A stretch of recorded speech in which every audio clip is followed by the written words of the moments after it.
রহমতুল্লাহি ওয়া বারাকাতুহু। আলহামদুলিল্লাহি রাব্বিল আলামিন ওয়াসসালাতু ওয়াসসালামু আলা সাইয়্যিদিল মুরসালিন নবিয়িনা মুহাম্মদ ওয়া আলা আলিহি ওয়া সাহবিহি আজমাইন ওয়া মান তাবিআহুম বিইহসানিন ইলা ইয়াউমিদ্দিন, আম্মা বা'দ। ফাউযু বিল্লাহি মিনাশ শাইতানির রাজীম।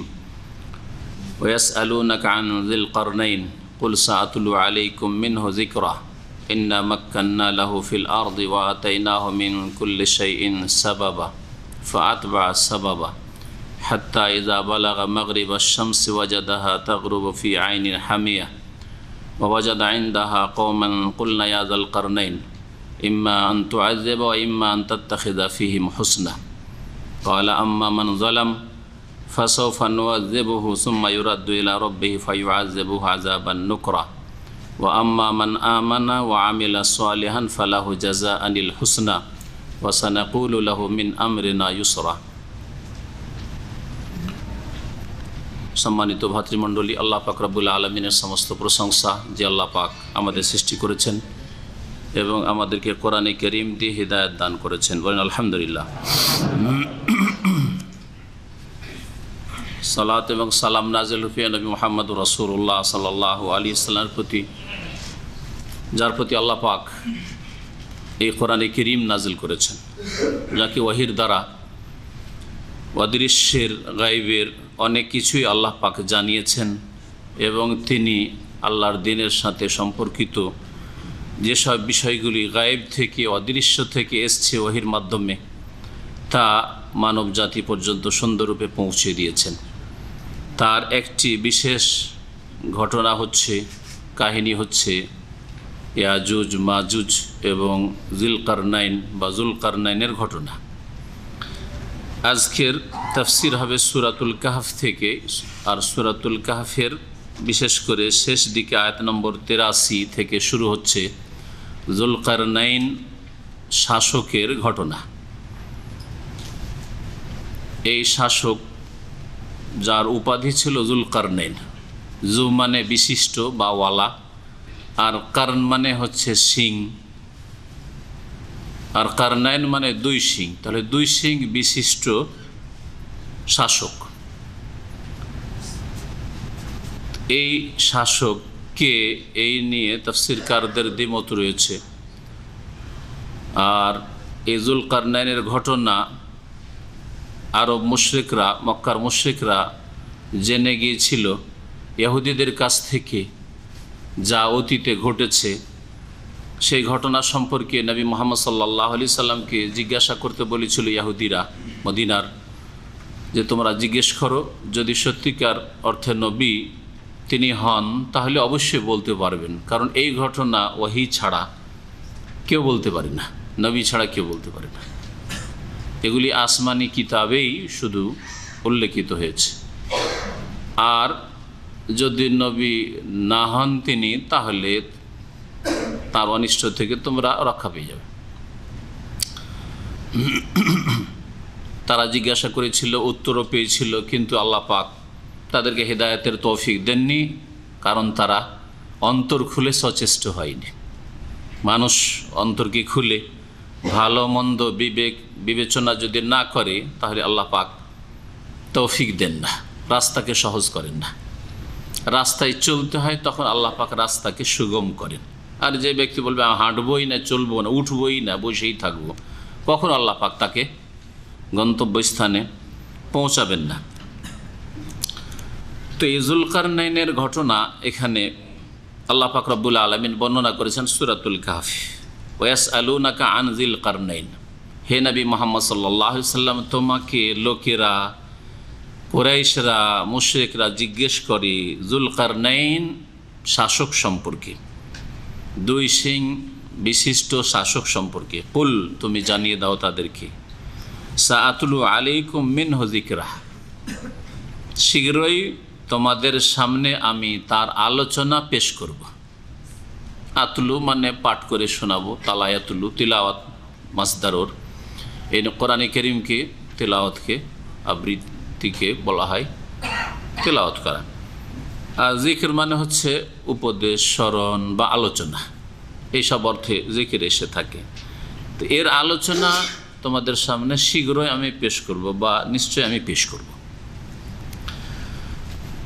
তারপরে আল্লাহ পাক রব্বুল আলামিন বলছেন ইন্না মাক্কান্না লাহু ফিল আরদ, এই বলে জুলকারনাইনের ঘটনা আল্লাহ পাক বর্ণনা করেছেন। জুলকারনাইনের ঘটনা এবং তার সফর, ভ্রমণ আর দেশের পর দেশে বিজয় লাভ করা, এসব শোনাবার আগে জুলকারনাইন ছিল কি এ সম্পর্কে জানা যাক। কারণ অজানা সম্পর্কে জানার কৌতূহল হয় মানুষের, যতটা জানা সম্ভব হয়। এই জুলকারনাইন শাসক কে, জুলকারনাইন কি জন্য বলা হয় এ সম্পর্কে বিভিন্ন মত রয়েছে। একটি মত হচ্ছে যে তার মাথায় দুটো শিংয়ের মতো ছিল, সোজা কথা, শব্দের সাথে সম্পর্ক, এই জন্য তাকে জুলকারনাইন, দুই শিং বিশিষ্ট রাজা শাসক। তিনি ধার্মিক লোক ছিলেন, আল্লাহ পরকালে বিশ্বাসী ছিলেন, ভালো মানুষ ছিলেন, ভালো শাসক ছিলেন। এটা কোরআনে কারীম আয়াতগুলি প্রমাণ করে, যা সামনে আসছে। দুনিয়ামুখী ছিলেন না, পেট পূজারী ছিলেন না, বরং সারা বিশ্বের তখনকার যুগে পশ্চিমে, পূর্বে, উত্তরে যত মানুষ রয়েছে সব এলাকায় তিনি আধিপত্য কায়েম করেছিলেন, তার রাজত্ব পৌঁছেছিলেন এবং বিজয় লাভ করেছিলেন। একজন মুমিন শাসক। এর দ্বারা স্পষ্ট হয়, এখান থেকে যেটা শিক্ষণীয় বিষয় প্রথম, সেটা হচ্ছে যে ঈমান মানে মুসলিম হওয়া, মুমিন হওয়া, আল্লাহ পরকালে ঈমান, সৎকর্মশীল হওয়া। জুলকারনাইন সৎকর্মশীল বাদশাহ ছিলেন। সৎকর্মশীল হওয়া, নামাজি হওয়া, ধার্মিক হওয়া দুনিয়ার উন্নতিতে বাধা নয়, যেটা আজকালকার মুনাফিক চরিত্রের মানুষরা মনে করে, বেদিন মুসলিমরা মনে করে, দুনিয়ামুখী মুসলিমরা মনে করে যে ইসলাম পালন করলে এক পাও বাড়া যাবে না। এই কুফরি কথা বলে থাকে, শোনেন না? কোনো অগ্রগতি হবে না। ইসলাম পালন করলে, পর্দা করলে, নামাজ পড়লে, ধার্মিকতা বজায় রাখলে, আল্লাহ ভীরু হইলে, হালাল হারামের বাছাই করলে, ন্যায় অন্যায়ের পার্থক্য করলে, সৎকর্মশীল হয়ে জীবনযাপন করলে নাকি উন্নতি করা যাবে না। এই যদি বিশ্বাসী থাকে কোনো জাতির, সেই জাতিকে কেন আল্লাহ সম্মানিত করবেন? কেন করবেন? আল্লাহ পাক বলেন কেন লাঞ্ছিত করবেন না? তাদের উপর কাফির ইহুদি নাসারাকে চাপিয়ে দেবেন না? জালেম শাসক কেন চাপিয়ে দেবেন না তাদের উপর? বলুন দেখি। তাদের এক শ্রেণীর মোল্লা যেগুলো অল্প বিদ্যা রাখে, তাদের মুখ থেকে এরকম কথা বেরোয়। কয়েক বছর আগে আমার মনে আছে যে এক হাফেজ এই কথা বলেছিল। যখন একটা হাফেজ অন্যায় কাজ করছে, তখন বলছে তুমি এই কাজ করো, মানে ফিল্ম দেখো বা এরকম কাজ করো। বলছে ইসলাম পুরোপুরি মেনে চললে এক পাও বাড়া যাবে না। যদি মোল্লাদের মুখ থেকে এরকম কথা শোনা যায়, মুসলিমদের মুখ থেকে এরকম কথা শোনা যায়, তো মুসলিমদের কাছে কি আশা করতে পারেন? তাহলে ওই জাতিকে আল্লাহ পাক কেন শ্রেষ্ঠ করে রাখবেন? খায়রা উম্মাহ কেন করবেন? কেন লাঞ্ছিত অবদস্ত করবেন না? কেন জুলমের শিকার হবে না তারা? অবশ্যই তাদের এটা প্রাপ্য। প্রথম শিক্ষা যেটা জুলকারনাইন ঘটনা থেকে যেটা আমি শিক্ষা লাভ করি আর আপনাদেরকে বলছি, সেটা হচ্ছে যে ঈমান আর নেক আমল, সৎ জীবন যাপন কোনো রকমের দুনিয়ার উন্নতিতে বাধা নাই, বরং আসল উন্নতি তার মাধ্যমে হইতে পারে। যেমন আল্লাহ পাক রব্বুল আলামিন এমন এক জাতিকে যারা বকরি, ছাগল, উট চড়াতো, আর তাদের খাদ্যই ছিল হয় দুধ আর না হয় গোশত। জীবনে কোনোদিন আপনাদের মতো এত ভাত দেখতে পাইনি। এত ভাত কেন? একটা ভাতের দানা তাদের পেটে যায়নি জীবনে। আর খুব বেশি হলে কটা খেজুর খেয়েছে। তাদেরকে আল্লাহ পাক রব্বুল খোলাফায়ে রাশেদিন করেছে। ইয়াখাফুহু মালিকু বানিল আসফার, সহিহ বুখারী হাদিসে রয়েছে যে আরে মুহাম্মদ সাল্লাল্লাহু আলাইহি ওয়াসাল্লাম, তাকে তো বানিল আসফার, এই শ্বেতাঙ্গরা, এই রোমান শক্তিও ভয় করছে। ঈমান এবং নেক আমলই আসলে শক্তির উৎস। আজকাল দুনিয়াদারদের শোনা যায়, যখনই কোনো মহিলা পর্দা করে, কোনো যুবতী পর্দা করে, পর্দা করলে উন্নতি করা যায়, পর্দা করলে কি আর বেনজির আর হাসিনা আর খালেদা হইতে পারতো? এসব কথা আমি মুসলিম দাড়িওয়ালা আর নামাজি দুনিয়াদার পেট পূজারীদের কাছ থেকে শুনেছি। ছোটোকালের কথা বলছি, যখন এইরকম জ্ঞান বুদ্ধি এলিম ছিল না যে তাদের খণ্ডন করব। আর তারা হচ্ছে মুরব্বী সমাজের, জাহেল নেতা। এই ভাষা যে ভাষায় বলেছে সেই ভাষায় শুনেলাম। যদি বোরকা পড়তো তো নবীর প্রধানমন্ত্রী হইতে পারতো, অমুক প্রধানমন্ত্রী হইতে পারতো, অমুক এ হইতে পারতো। এইসব কথা শোনায় মুসলিম। আউযুবিল্লাহ, এইরকম জীবন থেকে আল্লাহর পানা, আল্লাহ বাঁচাই যান।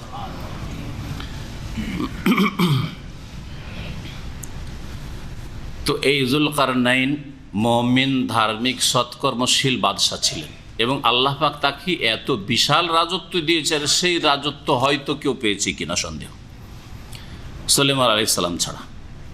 জি, এত শক্তিশালী করেছিলেন তাকে আল্লাহ পাক রব্বুল আলামিন। তিনি পশ্চিম দিকে বিজয় লাভ করতে করে যতদূর পর্যন্ত পৌঁছা সম্ভব, আর পৌঁছা যাচ্ছেন না, আটলান্টিক চলে আসলো, পৌঁছে গেছেন। পূর্ব দিকে সফর করতে করতে জনবস্তির শেষ, আর কোনো মানুষ এই দিকে নেই, প্রশান্ত চলে আসলো, চীন পার করে চলে গেলেন, জাপান, এতদূর পর্যন্ত পৌঁছেছেন। দক্ষিণ দিকের কথা আল্লাহ পাক রব্বুল আলামিন উল্লেখ এই জন্য করেন, দক্ষিণ দিকে ভারত মহাসাগর, ইয়ামানের পরে আর কোনো দেশ নেই, আফ্রিকার পরে কোনো দেশ নেই, তাই না? কিন্তু উত্তর দিকের কথা আল্লাহ 3টি দিকের সফরের কথা বলেছেন। উত্তর দিকে সফর করতে করতে এমন এলাকা চলে গেলেন যেখানে পাহাড় আর পাহাড়, আর পাহাড়ের ওই পাশে ইয়াজুজ মাজুজ বিশৃঙ্খলা সৃষ্টিকারী আর খুনি, ফিতনা ফাসাদ সৃষ্টিকারী জাতি বসবাস করে। আর যখন তখন এসে মানুষের উপর হানা দিয়ে আক্রমণ করে, যাতে তারা পেরেশান ছিল এলাকাবাসীরা। সেখানে গিয়ে তিনি এই 2 পাহাড়ের মাঝখানে যে খোলা রাস্তা ছিল, সেখানে বিশাল বাঁধ তৈরি করে আসলেন। এ হচ্ছে যুলকারনাইন মুমিন, ধার্মিক, আল্লাহ ভীরু শাসকের সংক্ষিপ্ত ঘটনা, যা আল্লাহ পাক রব্বুল আলামিন এখানে বর্ণনা করেছেন। তিনি ছিলেন কে?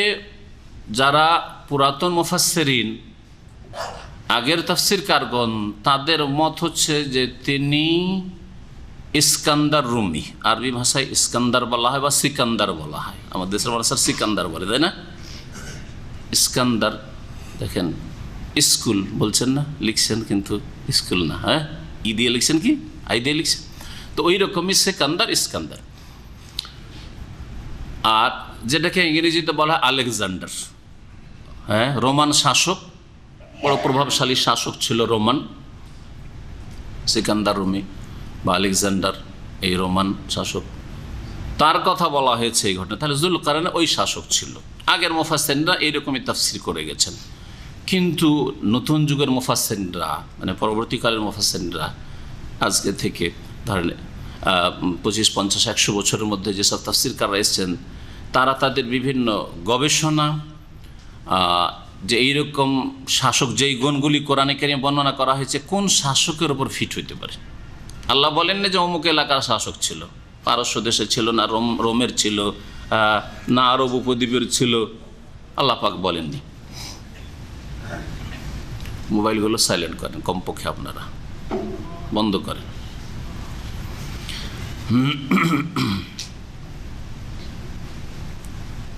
এই জন্য বলেননি যে কোন ভূমির ছিল, এতে কোনো ফায়দা নেই, কোনো শিক্ষণীয় বিষয় নেই। সেই ন্যায়পরায়ণ, ধার্মিক, আল্লাহভীরু শাসক যদি বাংলার জমিনের হয়তো ক্ষতিটা কি, আর আরবের জমিনের ক্ষতি আর লাভ কি, আর রোমের হইলে ক্ষতি আর লাভ কি, তাতে থেকে কেমন শিক্ষণীয় বিষয় রয়েছে, উত্তরের হইলে কি আর পশ্চিমের হইলে কি, তাই না? এই জন্য কোরআনে কারিমে ঘটনার ওই দিকগুলি উল্লেখ করা হয়নি যেই দিকগুলিতে কোনো শিক্ষণীয় বিষয় নেই। কোরআন মানব জাতিকে শিক্ষা দেওয়ার জন্য এসেছে, যাতে থেকে তোমাদের কিছু শিক্ষার সম্বল রয়েছে, সেগুলো বললে সেই রাজা বা সেই শাসক যুলকারনাইন হতে পারে। যুলকারনাইন কেন বলা হয়েছে? একটি মত শুধু বলেছে, যে কি বলেছে লোকেরা, তো সিং ছিল, তাকে পয়দা করেছে। অন্যরা বলেছেন না, যুলকারনাইন এই জন্য বলা হয়েছে, দ্বিতীয় মত, যে তার 2টো চুলের, কি বলবেন ওগুলোকে, আমরা ঝুটি বলি, ঝুটি বলি, চুলের ঝুটি ছিল, সিংহের মতো হয়েছিল, এইরকম চুল তিনি রাখতেন, সেজন্য তাকে যুলকারনাইন বলা হয়েছে। তৃতীয় মত হচ্ছে যে না, এসব কিছুই না, যুলকারনাইন এই জন্য বলা হয়েছে যে তিনি পশ্চিম দিকে যতদূর সম্ভব সফর করেছেন, আর বিজয় লাভ করেছেন, আর পূর্ব দিকে করেছেন না। পূর্ব দিকে সূর্য উদিত হয়, সূর্য উদয় হওয়াকে তার শামস, সূর্যের কিরণকে বা সূর্যের তাপ যে পড়ছে, উঠছে, সূর্য উদয় হচ্ছে, ওটাকে তার শামস বলা হয়। ওখান থেকে তাহলে আর সূর্য যে ডুবছে ওটা তাহলে দুই কারণ হইল, সূর্য ডুবার স্থান আর ওঠার স্থান আর ডুবার স্থান। এই জন্য যুলকারনাইনকে যুলকারনাইন বলা হয়েছে। তিনি সূর্য উদয় হওয়ার এলাকা পর্যন্ত পৌঁছেছেন। উদয় দেখতে লাগে এরকম, তাই না? যে কোনো একটা জায়গা থেকে উঠলো, হ্যাঁ, দূর থেকে মনে হয় যে অমুক মাঠ থেকে অমুক গ্রামের ওই পাশ থেকে সূর্যটা উঠে আসছে, মনে হয় না? হয় না? সমুদ্রের কিনারা দাঁড়ালে কিরকম মনে হয় যে পানি থেকে সূর্যটা উঠে আসে, পানি থেকে ডুবছে। কোন সাগরের কিনারায় দাঁড়ান আর পানি সূর্যটা গিয়ে পানিতে ডুবে গেল, মনে হচ্ছে না? হচ্ছে না? আসলে কি ডুবে না, আপন কক্ষে আপন স্থানে ও আকাশ পথে চলতেই আছে, কিন্তু আপনাকে দূর থেকে মনে হচ্ছে মাটিতে গিয়ে ঢুকে গেল, পানিতে গিয়ে ডুবে গেল। তো এইরকম তাকে মনে হচ্ছিল। এমন এলাকায় পৌঁছে গেছেন যেখানে আটলান্টিক মহাসাগর, তখন তাকে এরকম মনে হচ্ছিল। যুলকারনাইন এই জন্য বলা হয়। আল্লাহু আ'লাম। এইসব জেনে বেশি ফায়দা নেই, শুধু এইটুকু অতিরিক্ত বললাম। যুলকারনাইন কেমন তার নাম, এতেও বেশি কোনো ফায়দা নেই। শক্তিশালী শাসক ছিলেন। চতুর্থ মতে এটাও, যুলকারনাইন দুই সিং বিশিষ্ট মানে বড়ই শক্তিশালী শাসক। প্রশ্ন করবেন, নতুন মানুষ এসছে, নতুন চান, এখানে কোনো প্রশ্ন নেই, আলোচনা শেষ হয় প্রশ্ন।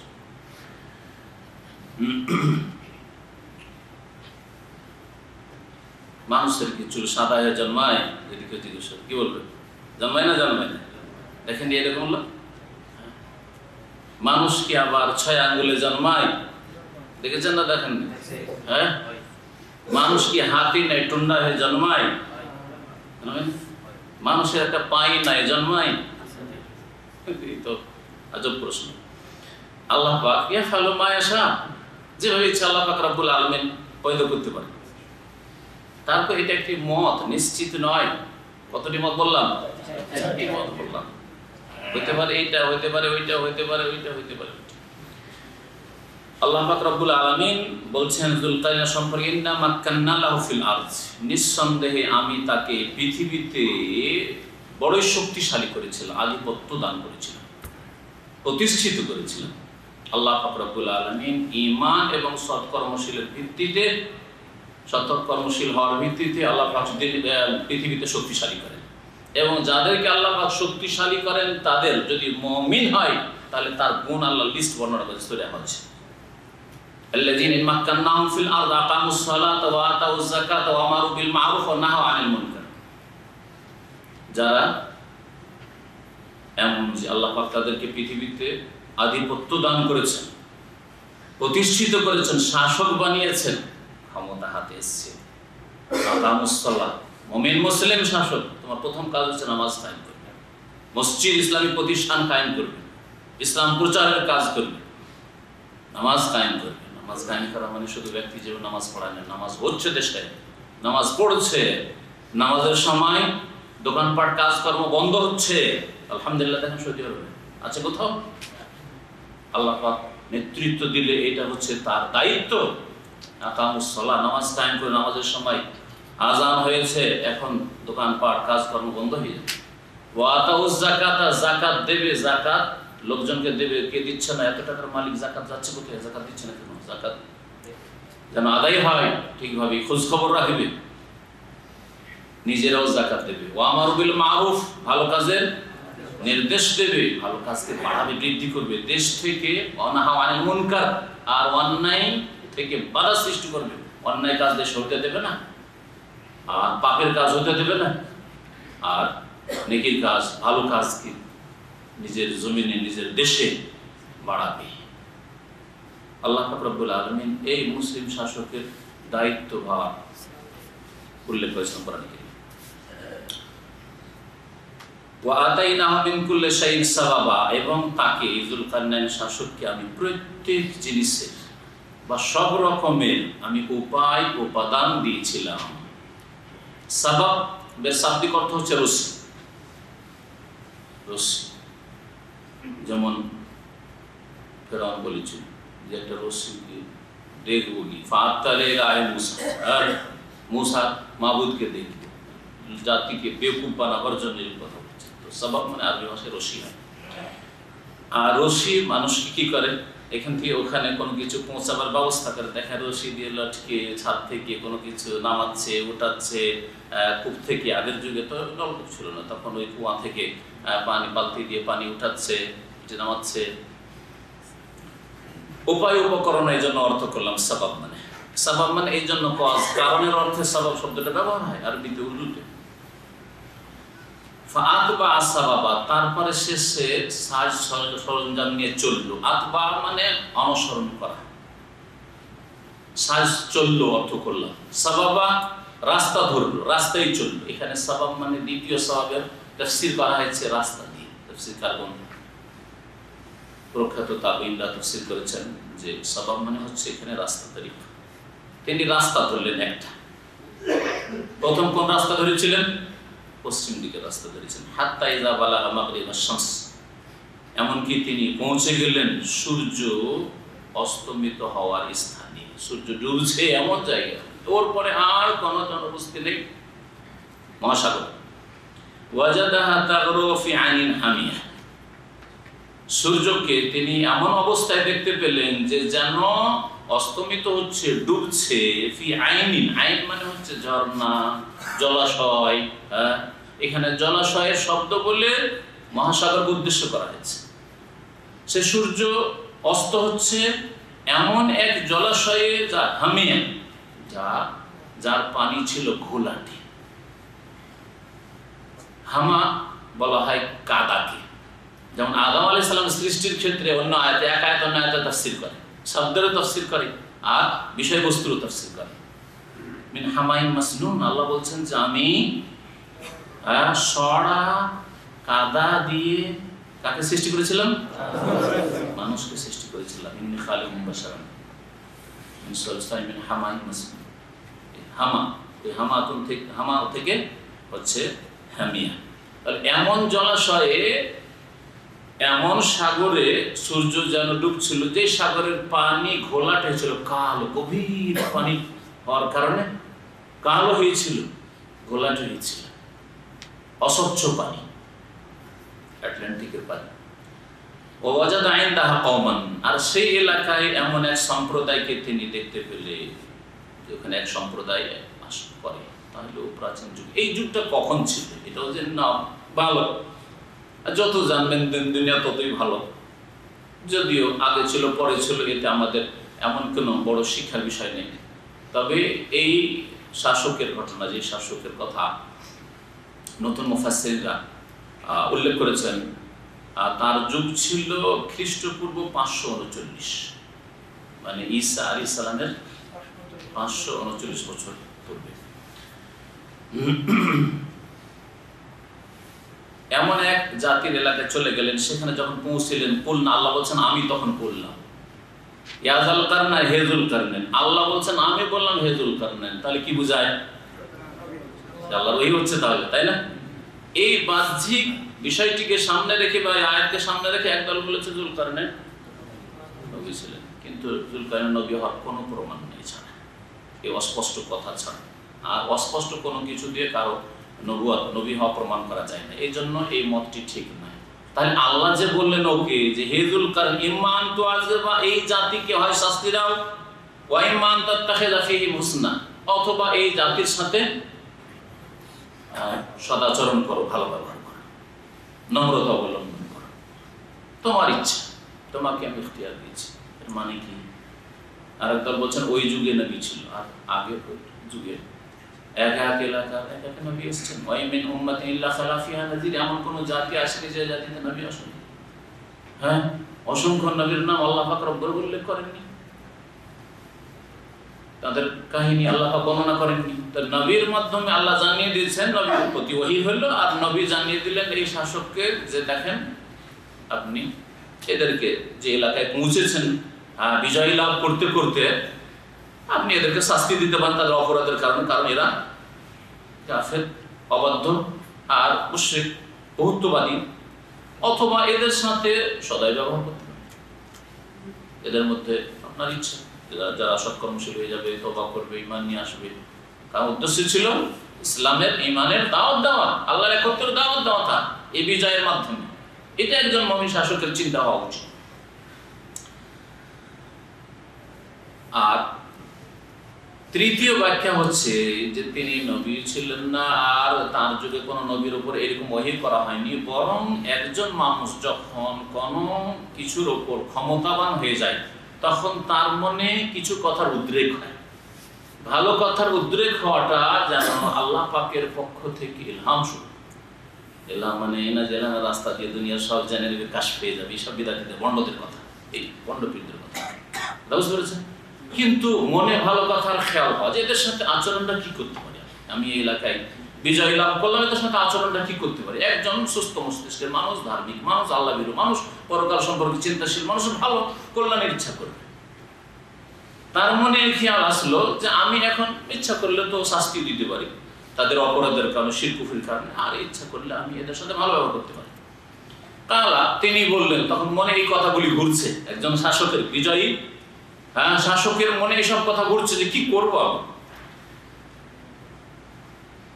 তিনি বললেন, আম্মা মান যালামা, যে ব্যক্তি জুলম করবে, আর সবচেয়ে বড় জুলম হচ্ছে শিরক, যে শিরকের উপর অটল থাকবে না, আমি শিরক ছাড়বো না, বহুত্ববাদ ছাড়বো না, আমি আল্লাহর একত্ব তাওহীদ মানবো না, আম্মা মান যালামা, এবং পাপ ছাড়তে চাইবে না, ফাসাউফা নুআযিবুহু, তাকে নিশ্চয়ই আযাব দেব, শাস্তি দেব।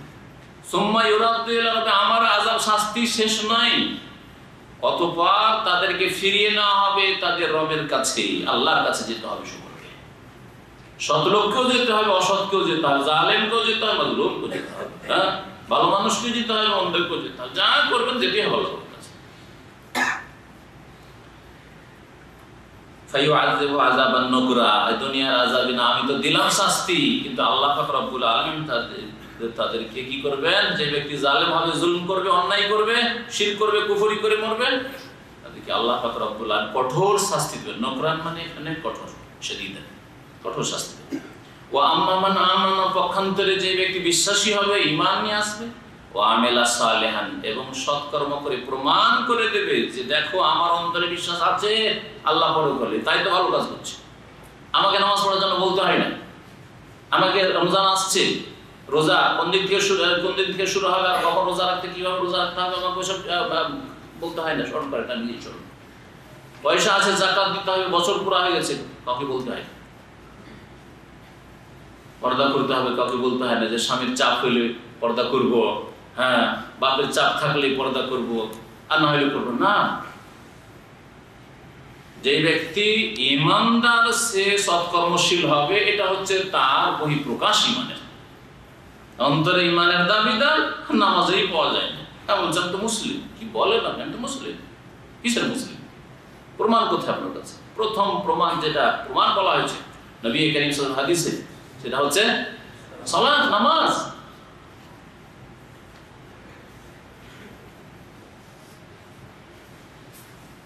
আযান ইকামত হয়ে গেল, নামাজে আসলো না, তার মানে কোনো প্রুফ নেই, তার কাছে কোনো হুজ্জত প্রমাণ নেই যে সে মুসলিম। এটা হচ্ছে দ্বীন ইসলাম, মনে রাখবেন ভালো করে, এটা হচ্ছে দ্বীন ইসলাম।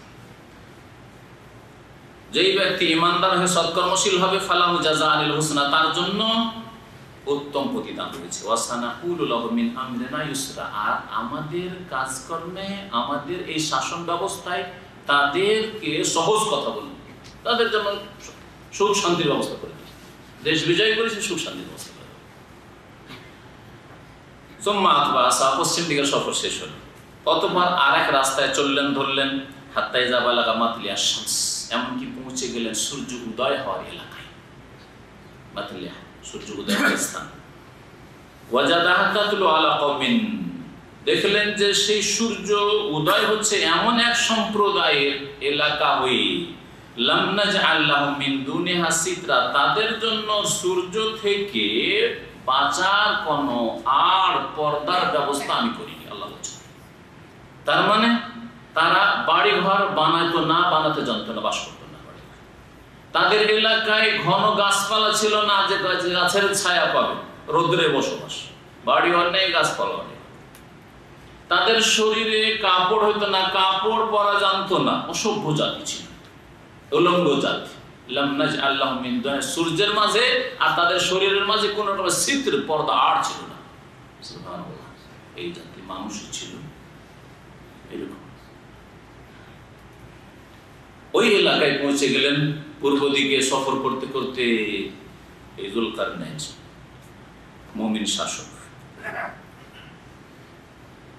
আল্লাহ পাক বলেন কাযালিকা, এইভাবেই তিনি তার বিজয় লাভ করলেন, আধিপত্য কায়েম করলেন। ওয়াকাদ আহাতনা বিমা লাদাইহি খুবরা, আর এই যুলকারনাইন শাসকের আশেপাশে যেখানে পৌঁছলেন তিনি, আশেপাশে যা কিছু ছিল সেসবের সংবাদ, সেসবের ঘটনা আমি পরিবেষ্টন করে আছি, মানে আমি সব খবর রাখি। আল্লাহ বলছেন যুলকারনাইন কোথায় গেল, কিভাবে গেল, সবকিছুর খবর আমার কাছে আছে। কে বলছেন?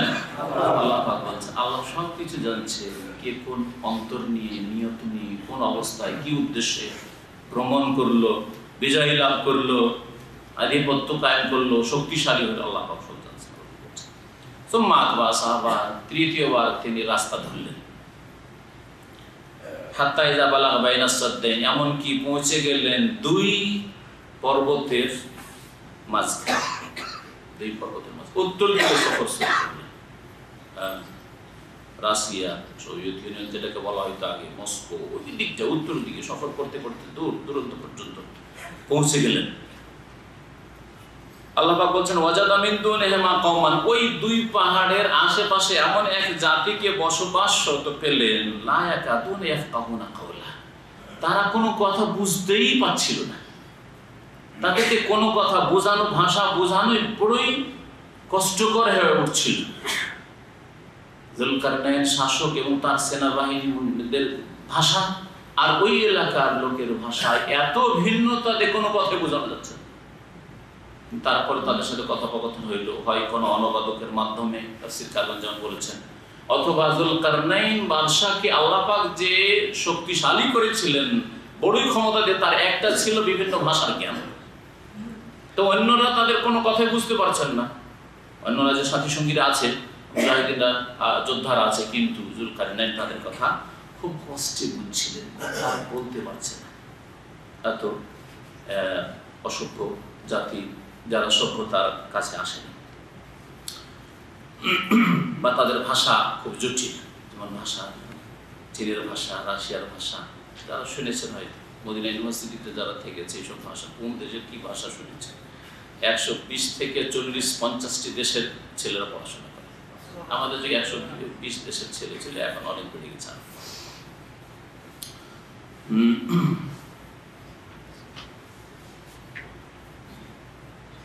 আল্লাহ পাক রব্বুল আলামিন বলছেন কালু, ওই লোকেরা তখন দরখাস্ত করলো এই বিজয় শাসকের কাছে, ইয়াজাল কারনা হেজুল কার ইন্না ইয়াজুজ মাজুজা মুফসিদুনা ফিল আরদ, ইন্না ইয়াজুজা ওয়া মাজুজা মুফসিদুনা ফিল আরদ। এই ইয়াজুজ মাজুজ এই পৃথিবীতে, মানে এই এলাকায় বিপর্যয় সৃষ্টি করে ফেলেছে, বিশৃঙ্খলা সৃষ্টি, অশান্তি আমাদের জন্য করে দিয়েছে। যখন তখন হানা দেয় আর হাজার হাজার মানুষকে খুন করে দেয়, লুটপাট করে নিয়ে চলে যায়। এই ইয়াজুজ মাজুজ দুটো জাতি, ইয়াজুজ আর মাজুজ দুটো জাতি, বিশৃঙ্খলা সৃষ্টিকারী জাতি, ফিতনা ফাসাদ সৃষ্টিকারী জাতি, যাদেরকে আল্লাহ পাক আদম সন্তান থেকে সৃষ্টি করেছে। একটি বর্ণনা মোতাবেক আদম আলাইহিস সালামের এক ছেলের নাম ছিল ইয়াফাস, হাম, সাম আর ইয়াফাস আর কেনান। কেনান তো ধ্বংস হলো, ডুবে কাফের, ঈমান নিয়ে আসলো না। আর হাম থেকে কালোরা সৃষ্টি হলো, আফ্রিকান জাতি, যত কালো জাতি। আর শাম থেকে এশিয়ান এবং ইউরোপিয়ানরা সৃষ্টি হলো। আর ইয়াফাস থেকে ইয়াজুজ মাজুজের বংশ। আর তার মধ্যে হতে পারে যে যারা নাকচেত্তা জাতি, পাহাড়িয়া জাতি, এরা যেমন বলা হয়েছে, আল্লাহু আ'লাম। তো ইয়াজুজ মাজুজ সম্পর্কে এক যুগে যখন তাতারিদের আক্রমণ হয়েছিল, চেঙ্গিজ খান নাম শুনেছেন হয়তো আপনারা, তাই না? হালাকু খাঁ, চেঙ্গিজ খাঁদের নাম শুনেছেন। এরা বর্বর জাতি ছিল, বিশৃঙ্খলা সৃষ্টিকারী জাতি, মানুষের মধ্যে ছিল জঙ্গলি এবং জঙ্গি জাতি ছিল। এরা রাজত্বের জন্য টিকে থাকতো না, মানুষকে খুন করতো, দেশের পর দেশ খুন করতে আর চলে যেত। 656-তে বাগদাদের পতন ঘটে আব্বাসী খেলাফতের, আর লক্ষ লক্ষ মানুষের রক্তের নদী প্রবাহিত করে দেওয়া বাগদাদ বিশাল বিশাল লাইব্রেরিকে ধ্বংস করে দেওয়া। এরা মূর্খ জাতি, কোনো বইয়ের কিতাবের কোনো মূল্য দেয় না। এরা নদীতে ভাসিয়ে দিয়েছে ওই সব। এই বিপর্যয় হয়েছে মুসলিমদের বা ইসলামী খেলাফত, আব্বাসী খেলাফতের। আর তখন থেকে মুসলিম জাতি পিছাতে শুরু করেছে, পিছিয়ে যাওয়া শুরু করে, পিছিয়ে পড়া হয়ে গেছে না। তো এরা কে এক যুগে অনেক তাফসীরকার বা অনেক যারা স্কলার তারা বলে ফেলেছিল যে এরাই হচ্ছে সেই ইয়াজুজ মাজুজের ফিতনা ফাসাদ সৃষ্টিকারী জাতি। কিন্তু এই তাফসীর ঠিক না। যখন স্টালিনের জুলুম অত্যাচার হলো এই কমিউনিস্টদের, তখন অনেক এইরকম ওই যুগের যারা স্কলার ছিল, পণ্ডিতরা কিছু, বা যাদেরকে আজকাল বলা হচ্ছে আলেম বলবো না, তারা আলেমের চাইতে বেশি কি ছিল আজকালকার যারা চিন্তাবিদ বলা হচ্ছে। চিন্তাবিদ আর আলেমের পার্থক্য আছে, বুঝতে পেরেছেন? চিন্তাবিদ আর আলেমের পার্থক্য আছে, কিন্তু বাংলা ভাষায় আলেমের কোনো বলবে না। কারণ আলেমকে যে আমরা ডাল ভাত বানিয়ে দিয়েছি, আলিয়া মাদ্রাসা আলেম পাস করলে আলেম, আলেম, হ্যাঁ, ফাজিল পাস করলে আলেম, দাওরা পাস করলে আলেম, হ্যাঁ, মাদ্রাসা 5 বছর 10 বছর পরে আলেম না এখন মুফতি হয়ে পড়েছে। আলেমকে এত সস্তা করে দিয়েছি যে ডাল চাল চাইতে সস্তা, হ্যাঁ, এই আলেম শব্দ, যার ফলে এখন কি বলতে হবে, এখন বড় কোনো আলেম বিশিষ্ট চিন্তাবিদ।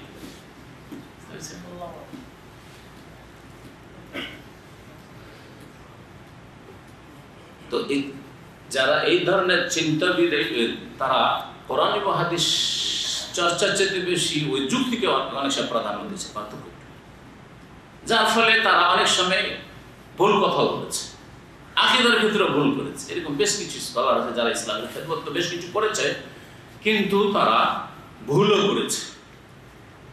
তাদেরকে আরবিতে বা উর্দুতে নাম, আর বাংলায় বলা হয় ইসলামিক চিন্তাবিদ।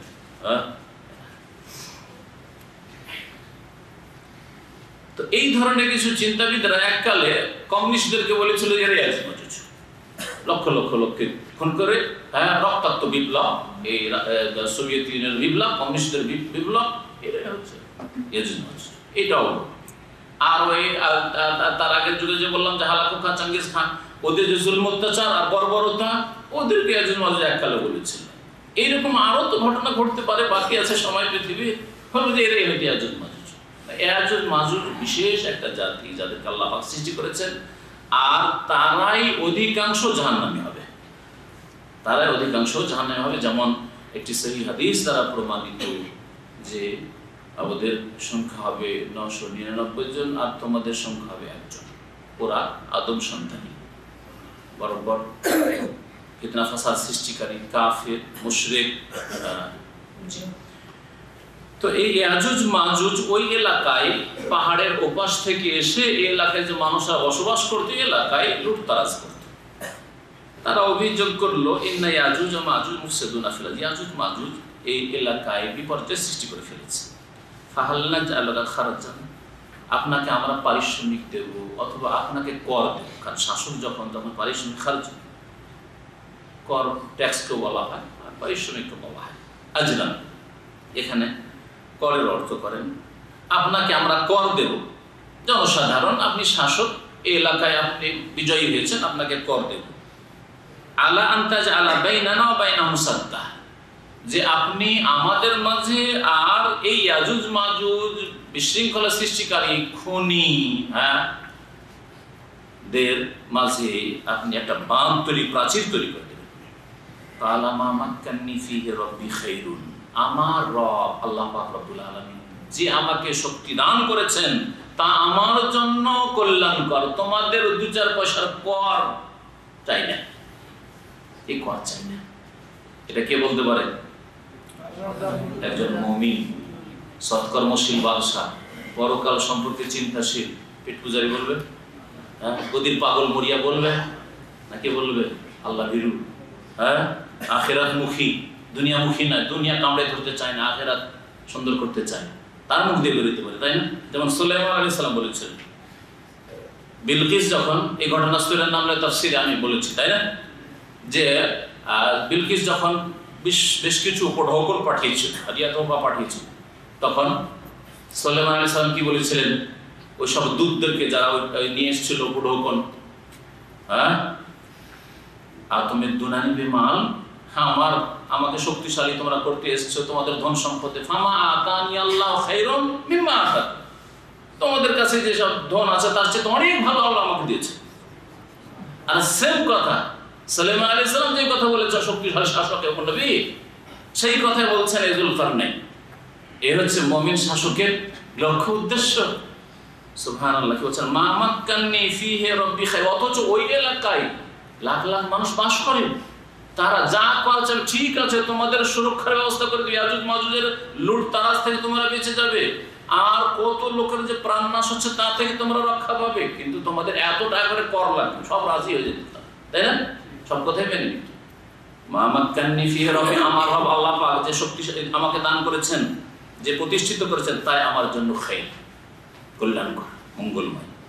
ফাআইনুনি বিকুওয়া, তবে তোমরা আমার সাহায্য করো তোমাদের জনবল, যা কিছু চাইবো সহযোগিতা, এই প্রাচীর তৈরি করতে জনবলের প্রয়োজন রয়েছে, মেহনত পরিশ্রমের প্রয়োজন রয়েছে, একটু তোমরা আমাকে সহযোগিতা করো।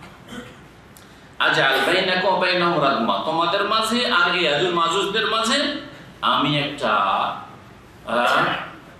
বড়ই মজবুত প্রাচীর তৈরি করে দেবো, মানে মজবুত প্রাচীর। আতুনি জুবারাল হাদিদ, এই সহযোগিতা তোমরা করো, আমার কাছে তোমরা নিয়ে আসো লোহার পাতগুলো, লোহার পাত, টুকরো লোহা, যেখানে পাও লোহা কুড়িয়ে নিয়ে আসো। হাত্তা আল্লাহ পাক বলছেন যে যুলকারনাইন বলেন আতুনি জুবারাল হাদিদ, লোহার পাতগুলিকে আমার কাছে নিয়ে আসো, মানে নিয়ে এসে জমা করো। এই দুই পাহাড়ের মাঝখানে যে খোলা জায়গা রয়েছে, এই জায়গাতে তোমরা লোহার উপর লোহা রেখে একেবারে পাহাড় বরাবর করে দাও। হাত্তা ইযা সাওয়া বাইনা সারফাইনি, এমনকি দুই পাহাড়ের মাঝখানে যে খোলা জায়গা ছিল তা ভরাট করে দিল লোকেরা, কি দিয়ে? এই লোহা দিয়ে। কিন্তু লোহাতে তো শক্তি নেই, হ্যাঁ, ইট আছে, গাড়া নাই, লাগবে না, তাহলে তো আবার ভুসড়ে দেবে। কালান ফখু, আগুন লাগিয়ে দেওয়া হলো। তারপরে তোমরা এখন হাঁ করে ফুঁক দাও, আগুন লাগিয়ে তারপরে হাঁ করে ফুঁক দাও, খুব আগুন জ্বালাবো না। হাত্তা ইযা জালাহু নারা, এমনকি যত লোহা ছিল ওই যে লোহা দিয়ে ভরাট করা হয়েছে, আগুনের মধ্যে সব লাল হয়ে গেল, লোহাগুলো সব লাল হয়ে গেল আগুনের মধ্যে। কালা, তখন যুলকারনাইন বললেন আতুনি, এখন তোমরা আমার কাছে নিয়ে আসো গলিত তামা, কিতরা, উফরিগ আলাইহি কিতরা, এর ওপর আমি এখন গলিত তামা ঢেলে দিই, যেটা গাড়ার কাজ করবে, দিয়ে আমরা ঢালাই করে দিই। তাই করলেন তিনি। তো কিতরা হচ্ছে গলিত তামা। ফামাস্তাউ আন ইয়াযহারুহু, তারপরে তারপর থেকে আর ইয়াজুজ মাজুজ এই প্রাচীরকে অতিক্রম করে আসতে পারলো না। আন ইয়াযহারুহু মানে ওর উপরে চড়তে পারলো না, যে প্রাচীরের উপর দিয়ে ডিঙিয়ে আসবো, প্রাচীর ডিঙাতে সক্ষম হইল না এই বিশৃঙ্খলা সৃষ্টিকারী জাতি। ওয়ামাস্তাউ লাহু নাকবা, আর একটা রাস্তা হচ্ছে যে ভেঙে ফেলবো, ছিদ্র করে দেবো, ফুটো করে দেবো, তাও করতে পারো। ওয়ামাস্তাউ লাহু নাকবা, আর এই সুদৃঢ় প্রাচীরকে ইয়াজুজ মাজুজরা আর ফুটো করতে পারলো না, ফুটো করতেও সক্ষম হলো না। কোনটি কাজ বেশি সহজ? উপর দিয়ে ডিঙিয়ে আসাটা সহজ তুলনামূলক, দুটোই কঠিন, এই জন্য পারেনি তারা। একটা হচ্ছে প্রাচীর ডিঙিয়ে আসা, একটা হচ্ছে প্রাচীর ফুটো করা। কোনটা বেশি সহজ? ডিঙিয়ে আসাটা, এই জন্য ইস্তাউ হালকা শব্দ দিয়ে, আর দ্বিতীয়টা অমাস্তাতাউ, শব্দের সাথে ভাবের বিষয়বস্তুর সামঞ্জস্যতা রয়েছে, মিল রয়েছে, এটাকে বলা হয় কোরআনে কারীমের বালাগাত বা অলংকার।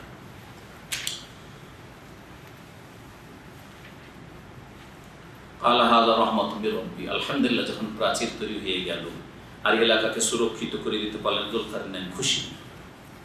এরকম মুমিন বান্দা ভালো কাজ করলে, মানুষের উপকার করলে মনে খুশি হবে, শান্তি পাবে, মানে শান্তি, কষ্ট দিয়ে শান্তি পাবে না, জুলম অত্যাচার করে শান্তি পাবে না। বরং মানুষের হক নষ্ট করে শান্তি পাবে না, বরং শান্তি পাবে কিসে? শান্তি পাবে মানুষের উপকার করলে। দেখবেন এটা পরীক্ষা করে। আপনি করে মিসকিনকে দান করেন, যত বেশি দান করবেন মনে শান্তি পাবে, যত বেশি উপকার করবেন পরোপকারী হবে তত বেশি শান্তি পাবে, যত বেশি মানুষের দরদি হবে তত বেশি শান্তি পাবে। আর আক্রোশ রাখেন, হিংসা রাখেন, বিদ্বেষ রাখেন, যত বেশি করবেন তত অন্তরে জ্বালা হবে, আপনি জ্বলে পুড়ে মরবেন। ক্ষতি ছাড়া লাভ নেই। মানুষের ক্ষতি করে, হিংসা বিদ্বেষ করে, শত্রুতা ছড়িয়ে কোনো লাভ নেই। এই তো আমার রবের রহমত যে আল্লাহ পাক তৌফিক দিলেন। ফাইদা জাওয়াত রব্বি, কিন্তু এত শক্তিশালী সুপ্রতিষ্ঠিত প্রাচীর হইলেও যখন আমার রবের প্রতিশ্রুত ওয়াদা চলে আসবে, কিয়ামত ঘটে যাবে, জালাহু দাক্কা, একে তখন চূর্ণ বিচূর্ণ আল্লাহ পাক করে দেবে। এত শক্তিশালী প্রাচীর আর তার আশেপাশে যে পাহাড়ি এলাকা সবগুলিকে আল্লাহ কি করে দেবেন? চূর্ণ বিচূর্ণ করে ধূলিসাৎ করে দেবেন। ওয়াকানা ওয়াদু রব্বি হাক্কা, আর আমার রবের ওয়াদা চিরসত্য বলা, এতে কোনো সন্দেহ নেই। তার মানে কিয়ামতে বিশ্বাসী তিনি, পরকালে বিশ্বাসী। এই আয়াতের অংশ প্রমাণ করে। আল্লাহ পাক বলেন ওয়া তারাকনা বা'দাহুম ইয়ামুজু ফি বা'দ, এই ইয়াজুজ মাজুজদের অবস্থা কি হবে আল্লাহ এতটুকু শুধু বলেছেন। কিয়ামতের পূর্ব কালে বড় বড় যে লক্ষণগুলি আসবে, বড় বড় কিয়ামতের নিদর্শন বা লক্ষণ বা আলামতের একটি হচ্ছে ইয়াজুজ মাজুজের পৃথিবীতে বেরিয়ে আসা এবং বিশৃঙ্খলা সৃষ্টি করা, অশান্তি সৃষ্টি করা।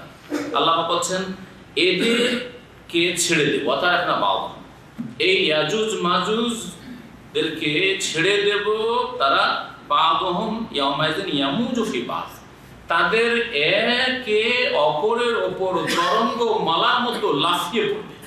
এত সংখ্যায় এরা হবে, এত সংখ্যায় হবে যে রাস্তা পাবে না, একজন আরেকজনের কাঁধের উপর দিয়ে যেন ভেঙে যাচ্ছে, লাফিয়ে যাচ্ছে তরঙ্গমালার মতো। যেমন পানির সমুদ্রের তরঙ্গমালা আসে বা নদীর ঢেউ দেখেছেন তো বন্যার কালে, এইভাবে এরা ঝাঁপিয়ে পড়বে পৃথিবীর উপর বিশৃঙ্খলা সৃষ্টি করার জন্য। এমন ফাতনা ফাসাদ আর লুটতারাজ আর খুন এত করবে, অশান্তি পৃথিবীতে হয়ে যাবে। ঈসা আলাইহিস সালামের জামানায় আল্লাহ পাক রব্বুল আলামিন কাছে ঈসা আলাইহিস সালাম দোয়া করবেন, আল্লাহ পাক তাদের গর্দনে এক পোকা সৃষ্টি করে দেবেন, মারাত্মক পোকা। সেই পোকাতে তারা সব মরে মরে পড়ে থাকবে, ধ্বংস হবে। যেমন নবী করিম সাল্লাল্লাহু আলাইহি ওয়াসাল্লামের হাদিস, এই মর্মে রয়েছে মুসনাদ আহমদে, এটা হাদিস সহিহ। আল্লাহ পাক বলেন অনফিখা ফিস সূর, আর সেই সময় সিংহায় ফুঁক দেওয়া হবে। ইসরাফিল আলাইহিস সালাম সিংহায় ফুঁক দেবেন কিয়ামতের জন্য। ফাজামানাহুম জামা, তখন সব গলিকে একত্রিত করব, মানুষ ইয়াজুজ মাজুজ সবকে আমি এই হাসরের মাঠে বিচার দিবসে একত্রিত করব। ওয়ারাদনা জাহান্নামা ইয়াউমাইযিন কাফিরিন আরদা, আর সেই দিন জাহান্নামকে কাফের, অস্বীকারী, অবাধ্যদের জন্য, মুশরিকদের জন্য, নাস্তিকদের জন্য, বেদীনদের জন্য আমি পেশ করব। ভালোভাবে পেশ করব, পেশ করার মতো পেশ। আরদা আল্লাহ বলেছে জাহান্নামকে আল্লাহ পাক রব্বুল আলামিন মানুষের সামনে নিয়ে আসবেন, হাজির করব। শাব্দিক অর্থ করলে আরাদা মানে পেশ করা, পরিবেশন করা। তো আল্লাহ পাক রব্বুল জাহান্নামকে হাজির করবেন, আমি জাহান্নামকে উপস্থিত করব, হাজির করব সেই দিন, কিয়ামতের দিন, কাফেরদের জন্য যথাযথভাবে। আল্লাযীনা কানাত আ'য়ুনু ফি গিতাইন আন যিকরি, কাফের কারা? যাদের চোখগুলি আমার উপদেশ নেওয়া থেকে পর্দায় আবৃত ছিল, ঢাকা ছিল, আবরণে ঢাকা ছিল। তাদের চোখ খুলে ভালো মন্দের পার্থক্য করেনি, ভালোকে গ্রহণ করেনি, সত্যকে অস্বীকার করেছে, তাওহীদ সুন্নাতকে অস্বীকার করেছে, শিরক বিদআত করেছে, বেদিন থেকেছে, বেনামাজি থেকেছে, পাপিষ্ঠ থেকেছে। ওয়া কানু লা ইস্তাতিউনা সামআ, আর তারা শুনতে সক্ষম ছিল না, তারা ভালো কথা শুনতো না, হয় শোনা বরদাস্তি করতো না। দেখবেন যারা বেদিন টাইপের লোক, তারা ইসলামের কথা শুনতে চাইবে না, দিনের কথা শুনতে চাইবে না, ভালো কথা বরদাস্ত করতে পারবে না। আজকাল মানবাধিকার বলা হচ্ছে। যদি মানবাধিকারই থাকে তাহলে ভালোর অধিকার আছে, মন্দর অধিকার আছে, ধরে নিলাম, তাই না? কারো যদি উলঙ্গ হওয়ার, ন্যাংটা হওয়ার অধিকার থাকে, তো আমার মাথা থেকে পা পর্যন্ত ঢাকার অধিকার নেই? আছে না নেই? এই শয়তানগুলোকে বলুন তো, ইহুদি নাসারাদের যারা খাদেম মুনাফিক, তাদেরকে বলুন তো, জিজ্ঞেস করুন তো, বাংলাদেশের মতো জমিনে স্কুলের ছাত্রীরা যদি ফুল হাতা জামা পরে যায়, তাহলে এখান থেকে যদি কেটে দেওয়া হয়, তো এই মুনাফিকরা তো ইহুদি নাসারার চাইতে খারাপ, হিন্দুর চাইতে খারাপ। হিন্দু এই কাজ কখনো করতো না, ইহুদি নাসারা কখনো মনে হয় করতো না। মানবাধিকার মানবাধিকার করো, তো তোমার যদি খোলার অধিকার থাকে, তা আমার ঢাকার অধিকার, আমার মেয়ের ঢাকার অধিকার নেই? এদের জন্য শুধু জুলকারনাইনের বিজয় লাগবে, এদেরকে আর কোনো কিছুতেই সংশোধন করা যাবে না। এই মুনাফিকদেরকে আল্লাহ পাক যেন মুসলিমদেরকে তৌফিক দান, আল্লাহ পাক রব্বুল আলামিন সমাজকে যেন তৌফিক দান, মুসলিম শাসকদেরকে আল্লাহ পাক রব্বুল আলামিন যেন হিদায়াত দান করেন, আল্লাহ পাক রব্বুল আলামিন যেন নেক শাসক আমাদেরকে দান।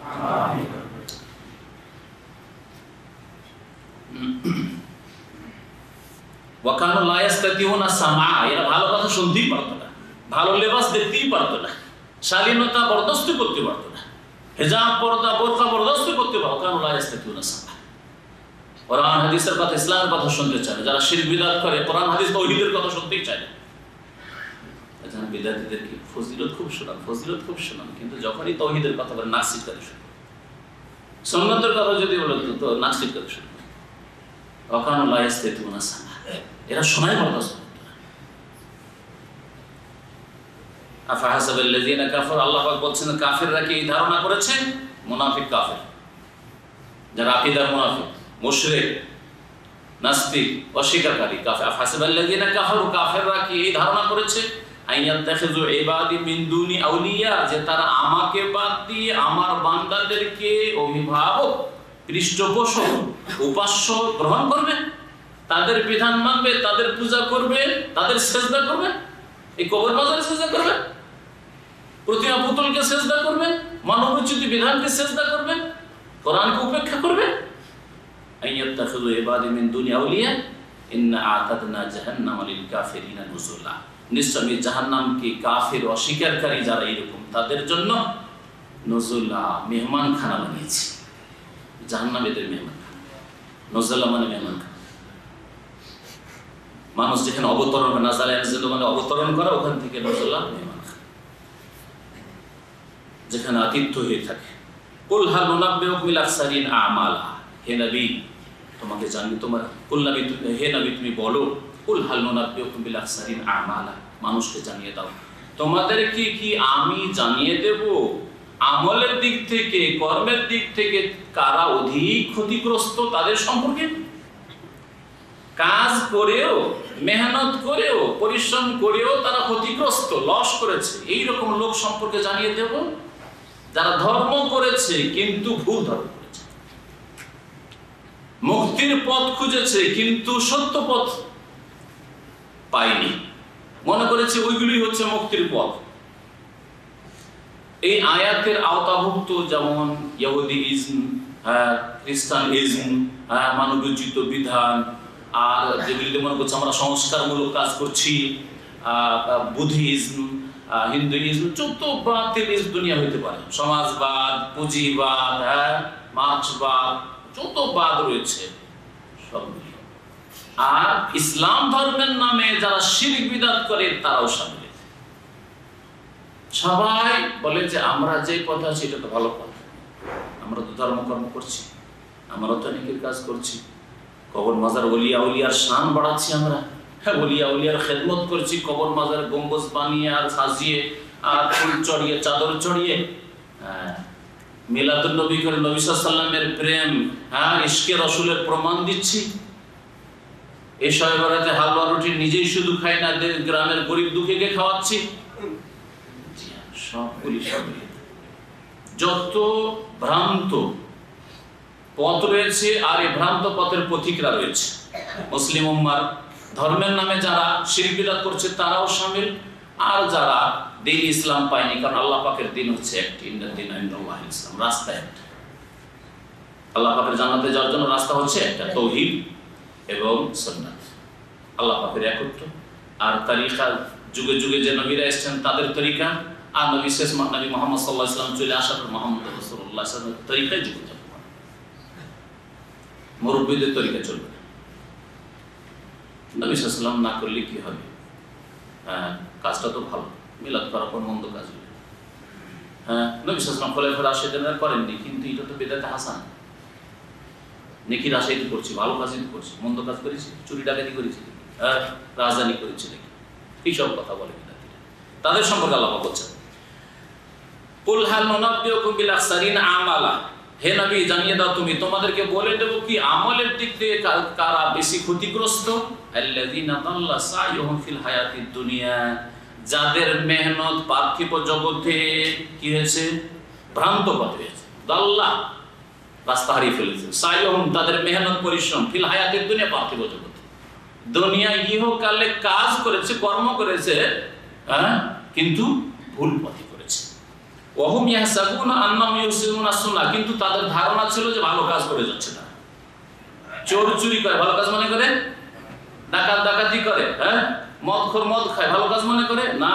ওদেরকে এই আয়াতে বোঝানো হয়, ওদের হেদায়েতের জন্য না। কিন্তু এই আয়াত আওতাভুক্ত যারা কর্ম করে, ভালো কাজ করে, কিন্তু তাওহীদ নেই অথবা সুন্নাত নেই। তাওহীদের জায়গায় শিরকে দখল করেছে, সুন্নতের জায়গায় বিদআত দখল করেছে। মুসলিম সমাজের যারা ভুল পথে আছে, আর যারা ইসলামের মধ্যেই আসে, ইসলামের গণ্ডিতে আসে, তারা এই জিনিস কাজ মনে করছে, ধর্মীয় কাজ করছে, ধর্মীয় কাজ, শুভ কাজ, ভালো কাজ, কিন্তু আর কাজ আসলে ভালো না, মেহনত অনেক করলো। ওমর রাদিয়াল্লাহু তাআলা যখন বাইতুল মুকাদ্দাসে সফর করেছিলেন, এক জঙ্গলে দেখলেন একটা কুঁড়ে ঘর তৈরি করে এক ধর্মযাজক খ্রিস্টান, সে পুজো করতে করতে আর অনাহারে থেকে থেকে সবকিছু হাড় গোস্ত সব শুকিয়ে গিয়ে হাড়গুলো শুধু দেখা যাচ্ছে, হাড়ের সাথে কোনো গোস্ত নেই, চামড়াগুলো হাড়ে লেগে আছে। এই লোকটিকে দেখার পরে তিনি বলেছেন, আমেলাতুন নাসিবা তাসলা নারান হামিয়া, সূরা গাশিয়ার এই আয়াতটি পড়েছিলেন।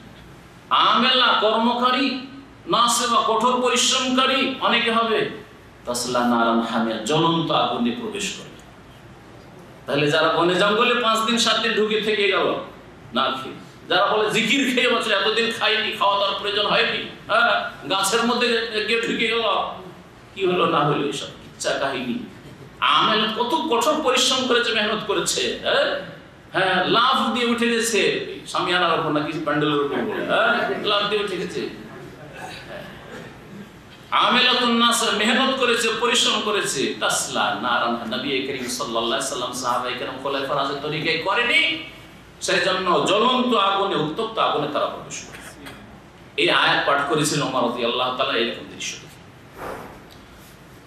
আল্লাহ পাক রব্বুল আলামিন তারপরে ইরশাদ করছেন, উলাইকাল্লাযিনা কাফারু বিআয়াতি রাব্বিহিম, এরাই তো তারা যারা তাদের রবের আয়াত বিধানাবলীকে অস্বীকার করেছে, আল্লাহ পাকের তাওহীদ অস্বীকার করেছে, যার ফলে ইসলামের নামে শিরক করে অথবা মনে করে যে তৃতীয়বাদী ঠিক আছে, ঈসা আলাইহিস সালাম আল্লাহর পুত্র, মারিয়াম মেরি আল্লাহর স্ত্রী, আউযুবিল্লাহ, ওইটা কি ধর্ম মনে করেছে।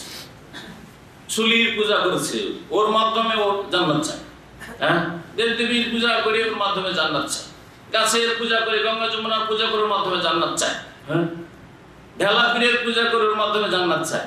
ঢেলা পীরের কথা শুনেছেন না শোনেন? আছে, বাংলাদেশে আছে কিনা তো ভারতে একটা ঢেলা পীর, আমি নিজে দেখেছি।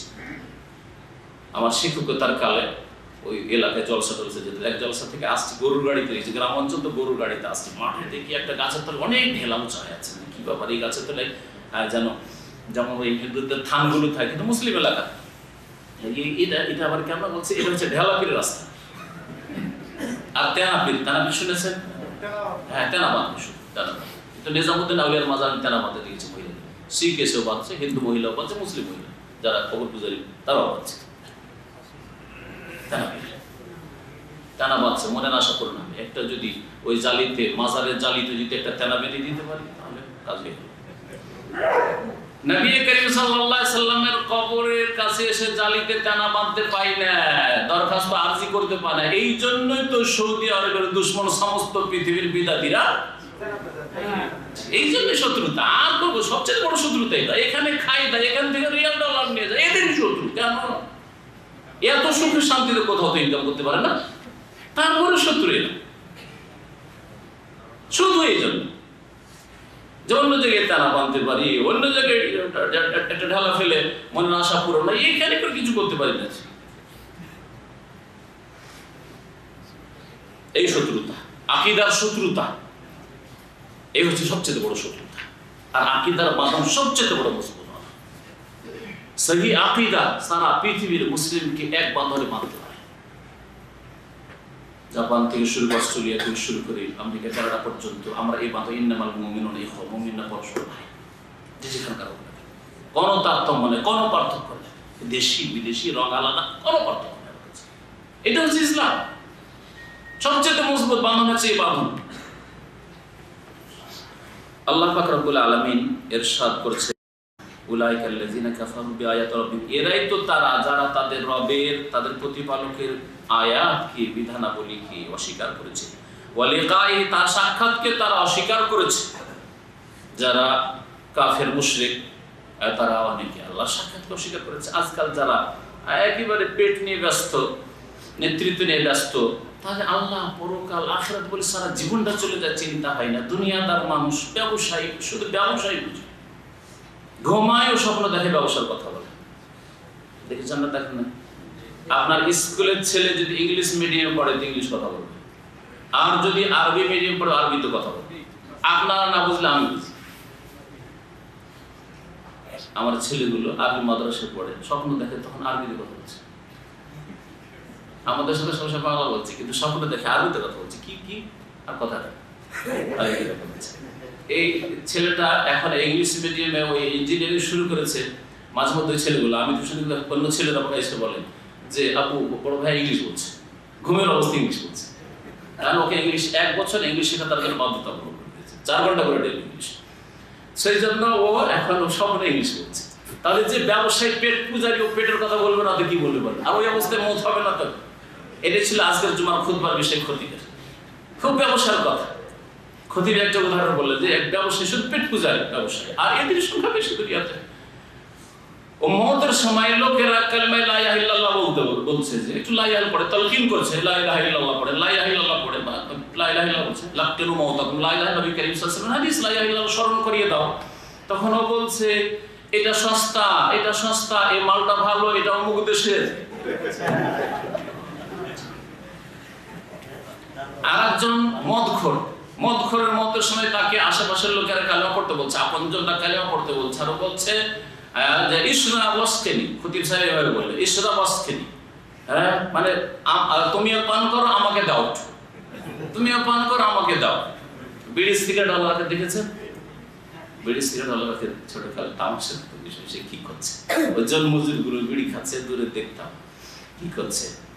বিড়ি কারো নাই হয়, হ্যাঁ, বলছে তুই একটু খেয়ে আমাকে দে, তুই একটু খেয়ে আমাকে দে। যারা এই রকমের জীবন যাপন করে, মতের সময় এরকম করবে না? অবশ্যই এরকম করতে করতে মরবে। এদিকে লা ইলাহা ইল্লাল্লাহ পড়তে বলছে, ও বলছে একবার দে, একটান দে, একটান দে, এই করছে আর মরছে। সুবহানাল্লাহ। এই হচ্ছে অবস্থা, এই হচ্ছে অবস্থা আজকে পাপিষ্ঠদের। কিন্তু নেক লোকদের আলহামদুলিল্লাহ, নেক লোক যদি মুমূর্ষু অবস্থায় কথা বলে তো ভালোই কথা বলবে, যদি লা ইলাহা ইল্লাল্লাহ না বলে তো সুবহানাল্লাহ বলবে, হ্যাঁ আলহামদুলিল্লাহ বেরোবে, আল্লাহু আকবার বেরোবে। হ্যাঁ হ্যাঁ, তোমার আল্লাহকে ভয় করিও। হ্যাঁ, মুমূর্ষু অবস্থা হয়তো এরকম, আল্লাহকে ভয় করে তোমার নামাজ পড়িও, স্ত্রীকে বলছে, ছেলে মেয়েকে বলছে, পরিবার পরিজন, ভালো কথা বেরো, মন্দ কথা বেরো। আল্লাহ পাক রব্বুল আলামিন ইরশাদ করছেন যে যারা রবের আয়াতকে অস্বীকার করেছে, সাক্ষাৎকে অস্বীকার, পরকাল সম্পর্কে চিন্তাশীল হয়নি, ফাহাবেতা আমালুহুম, তাদের আমলগুলি বিনষ্ট হয়ে গেছে, তাদের আমল বিনষ্ট হয়ে গেছে। তাহলে যদি কেউ শিরক কুফরির অবস্থায় মারা যায়, যদিও আমল করে, কর্ম করে, তাহলে সেই আমলগুলি কি হবে? নষ্ট হয়ে যাবে। সময় থাকলে একটা সুন্দর উদাহরণ দেব। আজকে তাফসীরটা শেষও করতে হবে, শেষ হয়ে যাবে ইনশাআল্লাহ। খুব সুন্দর উদাহরণ। সন্ধ্যাবেলা আপনার স্ত্রী মারা গেছে, আর স্ত্রী অত্যন্ত সুন্দরী, খুব সুন্দরী, সুশ্রী, মারা গেছে, যুবতী মারা গেছে, আর রাত্রে আর দাফন করতে পারছেন না, সকালে দাফন হবে, আত্মীয় স্বজন আসবে, আগামীকালকে দিনে দাফন হবে। রাতে ওই স্ত্রী বিছানায় পাশাপাশি ঘুমাইতে পারবেন, যেমন জীবিত অবস্থায় ঘুমিয়েছেন, যেইভাবে ঘুমিয়েছেন, যেভাবে স্বামী স্ত্রীর সাথে ঘুমাইতে পারবেন, মেলামেশা করতে পারবেন। হ্যাঁ, আদর করতে পারবেন? হ্যাঁ, আলিঙ্গন করতে পারবেন? বলেন, পারবেন? কেউ আছে এরকম? না ভয় পাবেন? যদিও থাকেন,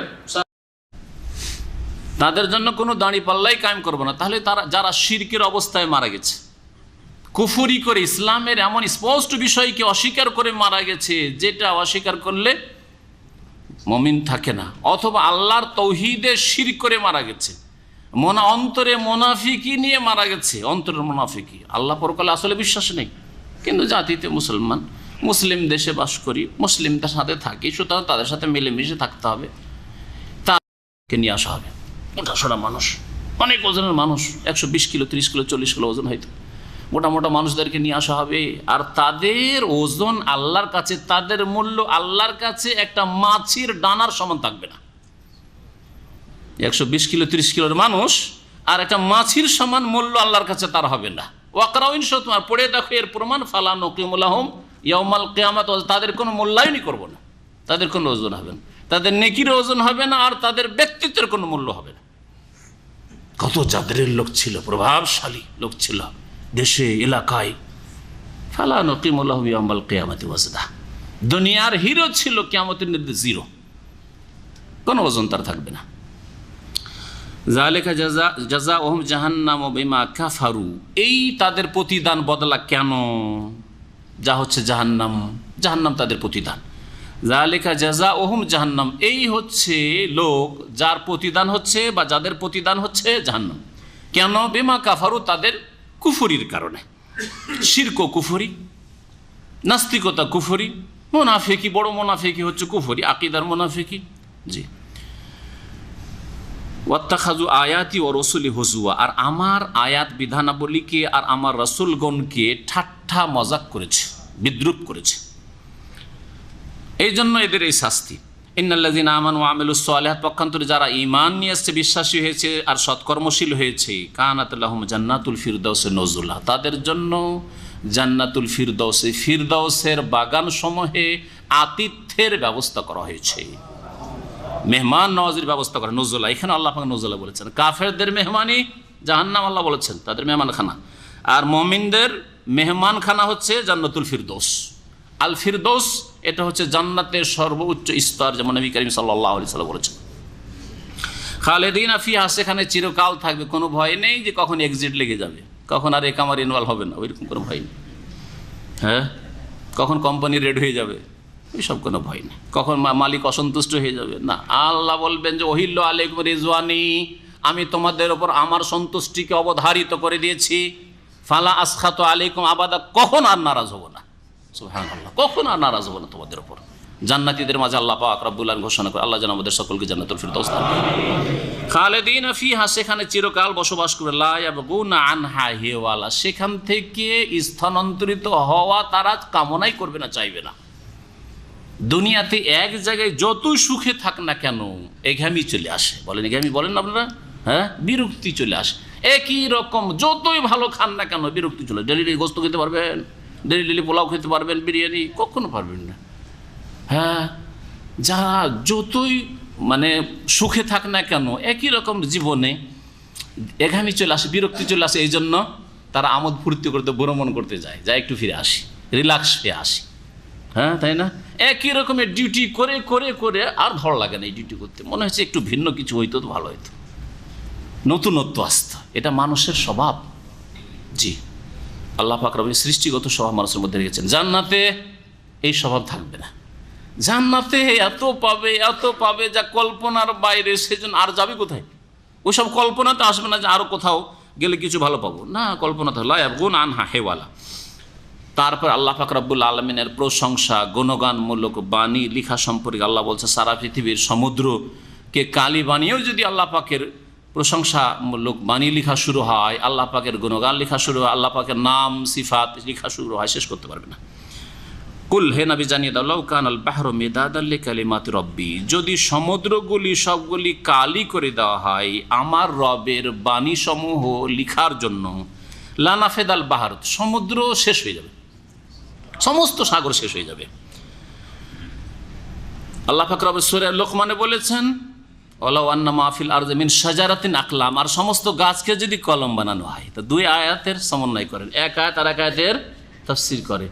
ওয়াল বাহরু ইয়ামুদ্দুহু মিন বাদি সাবআতু আবহুর, আর 7 সমুদ্রের পানি সবগুলি, আর নদী নালা জলাশয় পুকুর যত সমস্ত পানিকে যদি কালি বানানো হয়, তবুও লা নাফিদাল বাহর, সমুদ্র শেষ হয়ে যাবে, গাছপালা শেষ হয়ে যাবে, কলম শেষ হয়ে যাবে, কাবলা আন তানফাদা কালিমাতু রাব্বি, আমার প্রতিপালক আল্লাহ পাকের বাণীসমূহ গুণগানগুলি লিখা শেষ হওয়ার আগে, লিখা শেষ হবে না।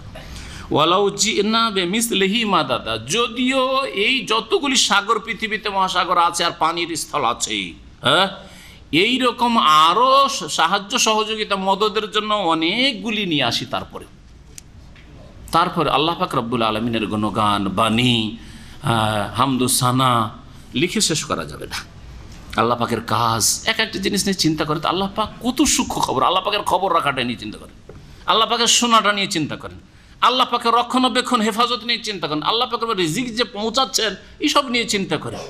সুবহানাল্লাহ, আমরা তো রিজিকের জন্য দৌড়াদৌড়ি করতে পারছি, এমনও প্রাণী আছে লা তাহমিলু রিজকাহা, এই আয়াতের আগে কয়েক সপ্তাহ আগে তাফসীর করেছি, আইয়াম মিন দাব্বা, কত শত প্রাণী আছে লা তাহমিলু রিজকাহা, তার রিজিক নিজে বহন করতেই পারে না, তখন আল্লাহ পৌঁছিয়েছেন। তাহলে আপনাকে আমাকে কেন পৌঁছাবেন না, যারা হরকত করতে পারি, নড়াচড়া করতে পারি, কাজ করতে পারি। আল্লাহ ইয়ারযুকুহু ইয়াকুম, আল্লাহ তাদেরকে রিজিক দেন, তোমাদেরকে আল্লাহ পাক রিজিক দেবেন। চিন্তা করিও না যে বেশি ছেলে মেয়ে হলে খাওয়াইতে পারবো না। আল্লাহ পাক ইরশাদ করেছেন, ওয়ালাউ জিনা বিমিসলিহি মাদাদা, যদি এই রকম যত সাগর মহাসাগর রয়েছে, পানির জায়গা রয়েছে, এই সবের মতো আরও যদি সাহায্য সহযোগিতার জন্য বহু সাগর মহাসাগর নিয়ে আসে। কুল, শেষখানে আল্লাহ পাক নবী করিম সাল্লাল্লাহু আলাইহি সাল্লামকে বলছেন যে তুমি জানিয়ে দাও মানুষকে, ইন্নামা আনা বাশারুম মিসলুকুম, আমি তোমাদের মতোই একজন মানুষ। তার নবী কে? মানুষ। মানুষ কার সন্তান? আদম সন্তান। আদম কিসের তৈরি? মাটির তৈরি। তো মুহাম্মদ সাল্লাল্লাহু আলাইহি সাল্লাম কিসের তৈরি হলেন? নূরের তৈরি। না, এটা অঙ্ক বেরোয়। এ মূর্খরা কি অঙ্কটাও জানে না যে 2 2 4 হয়, কেউ যে 2 2 5, হ্যাঁ 2 2 6, 2 2 3, তো এর চাইতে অকাট মূর্খ কেউ আছে? তাহলে নবী করিম সাল্লাল্লাহু আলাইহি সাল্লামকে আল্লাহ পাক বলছেন তুমি শুনিয়ে দাও, ইন্নামা, আমি এছাড়া আর কিছু নই, আনা, আমি, বাশার মিসলুকুম, মানুষ তোমাদের মতো। আর মানুষ আদম সন্তান। আবুল বাশার কে? মানব পিতা কে? আদম আলাইহিস সালাম। তাহলে মুহাম্মদ রাসূলুল্লাহ সাল্লাল্লাহু আলাইহি সাল্লামের প্রথম পিতা কে? আদম আলাইহিস সালাম। আপনার আমার প্রথম পিতা আদম আলাইহিস সালাম। আর ও আদম মিন তুরাব, আর আদম কিসে তৈরি? খালাকাহু, আল্লাহ কোরআনে কারিমে বলছেন খালাকাহু মিন তুরাব, তাকে আল্লাহ মাটি দিয়ে তৈরি করেছেন। তাহলে মুহাম্মদ রাসূলুল্লাহ মাটির তৈরি না নূরের তৈরি? এই নির্বোধদের বুঝে আসলো না বিদাতি কত নির্বোধ। ভালো বলে বিশ্বাস করছে, ওয়াহুম ইয়াহসাবুনা আন্নাহুম ইউহসিনুনা সুন্নাহ, এরা আমলের ক্ষেত্রে কত ক্ষতিগ্রস্ত, আকীদার ক্ষেত্রে কত ক্ষতিগ্রস্ত। আল্লাহ এদের কথা না বললেন একটু আগে, হ্যাঁ, যে আমল করেও বিশ্বাস রেখেও ক্ষতিগ্রস্ত, ভ্রান্ত বিশ্বাস। নবীকে বিশ্বাস করেছে কিন্তু নবী মাটির না নূরের, সেই জন্য সবচেয়ে বেশি ক্ষতিগ্রস্তেরা। বিলাকসারিন আমালা, আমলের ক্ষেত্রে, আকীদার ক্ষেত্রে বড়ই ক্ষতিগ্রস্তেরা, অঙ্কই বুঝে না এরা। ইন্নামা আনা বাশারুম মিসলুকুম, তোমাদের মতো আমি মানুষ। মানুষ, নবী সাল্লাল্লাহু আলাইহি ওয়াসাল্লাম হাদিস, ইন্নামা আনা বাশারুম মিসলুকুম, আমি তোমাদের মতো মানুষ। আনসা কামা তানসাউন, তোমরা যেমন ভুলে যাও আমিও ভুলি। নবী করিম সাল্লাল্লাহু আলাইহি ওয়াসাল্লাম 2 রাকাত নামাজ পড়ে বেরিয়ে চলে আসেন সালাম ফিরে। হ্যাঁ, হয়েছে না হয়নি? নবী করিম সাল্লাল্লাহু আলাইহি ওয়াসাল্লামের তাশাহুদ থেকে উঠে গেছেন, বসতে হবে, হয়েছে না হয়নি? সহজ সিজদা দিয়েছেন না দেননি? তার মানুষ তোমাদের মতো। আনসা কামা তানসাউন ফাইজা নাসিতু ফাযাক্কিরুনি, আমি যদি নামাজে ভুলে যাই তোমরা আমাকে রিমাইন্ড করিয়ে দিও, স্মরণ করিয়ে দিও। নবী সাল্লাল্লাহু বলছেন ইন্নামা আনা বাশারুম মিসলুকুম, তবে পার্থক্য আছে, সেটা এ নূর আর মাটির পার্থক্য না। ইউহা ইলাইয়া, আমার কাছে ওহী করা হয়, আমার কাছে ওহী করা হয়। সুতরাং হে, এই আয়াতের সম্পর্ক আগের ঘটনাগুলির সাথে, হে আরব মুশরিকরা, হে কুরাইশরা, শোনো, আমি তোমাদের মতো মানুষ, আর তোমরা ইয়াজুজ মাজুজের ঘটনাও জানো না, জুলকারনাইনের ঘটনা জানো না, আর ওই যে গুহাবাসীদের ঘটনা জানো না। যদি আমি তোমাদের মতো শুধু মানুষ হইতাম, নবী না হইতাম, যেমন তোমরা মানছো না, নবী না ওয়াহী না আসতো, তাহলে কেমন করে বলতাম তোমাদেরকে? তোমাদেরকে বলতে পেরেছি, তার মানে আমি নবী, সুতরাং আমাকে তোমরা মেনে নাও, কালেমা পড়ে নাও, বলো আশহাদু আল্লা ইলাহা ইল্লাল্লাহ ওয়া আশহাদু আন্না মুহাম্মাদান রাসূলুল্লাহ আবদুহু ওয়া রাসূলুহু। এই দিকে ইঙ্গিত করা হয়েছে আয়াতে, এই দাওয়াত দেওয়া হয়েছে।